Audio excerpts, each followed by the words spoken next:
Her first project is speaking off the cuff. So today what we're going to do here is I wrote down 5 different topics that we will choose from as a club, and then we'll vote and see which one Margaret will be choosing for her speech today.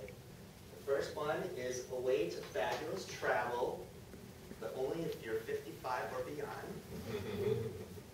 Banish divorce from the classroom. This is number 2. Courtroom. Sorry. Courtroom. I can't read.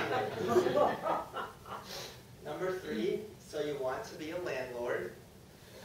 Number 4. Volunteer your way to global citizenship. And number 5. What am I really worth, financially speaking? So what we're going to do here is I'm going to read off each one. We'll do a raise of hands and see what the highest number is. So first one here, a way to fabulous travel, but only if you're 55 or more. Raise your hands. Okay. Number 2, banish divorce from the courtroom. 1, 2, 3, 4, 5, 6, 7, 8, 9. Number 3, so you want to be a landlord. 3. Number 4, volunteer your way to global citizenship. 2, 3, 4, 5, 6. And number 5, what am I really worth, financially speaking? All right, I think we have a clear winner, and that's number 2. So please welcome up Margaret Snoeren. Banish divorce from the courtroom. Banish divorce from the courtroom. Margaret Snoeren.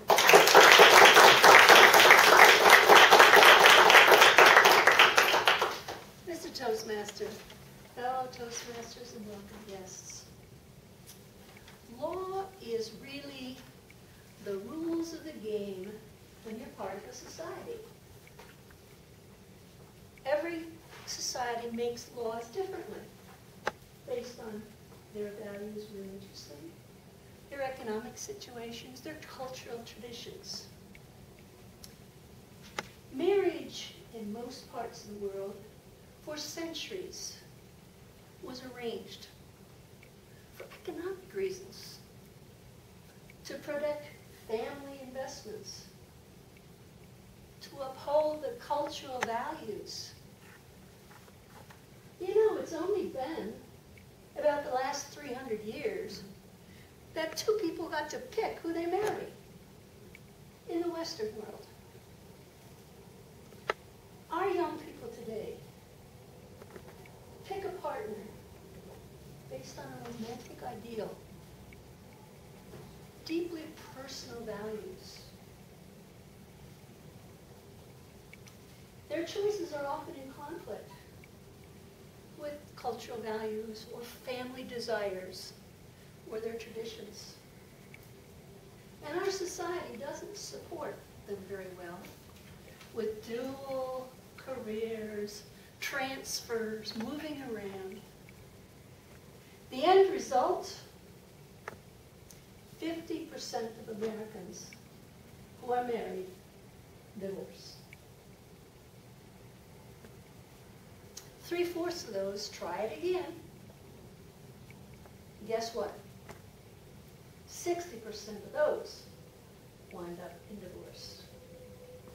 What has happened in our courtrooms in the last 100 years is that divorces were crowding the dockets. Divorce was becoming a tornado in the lives of 2 parties trying to separate. It was ripping away their choices. Some stranger in a black robe was telling them what to do with their property and their children. Some attorneys, and I'm one of them, decided to promote mediation in divorce. What is mediation? 20 years ago, I was facing a divorce. I wasn't yet an attorney. And a friend said to me, Margaret, you really should go to mediation.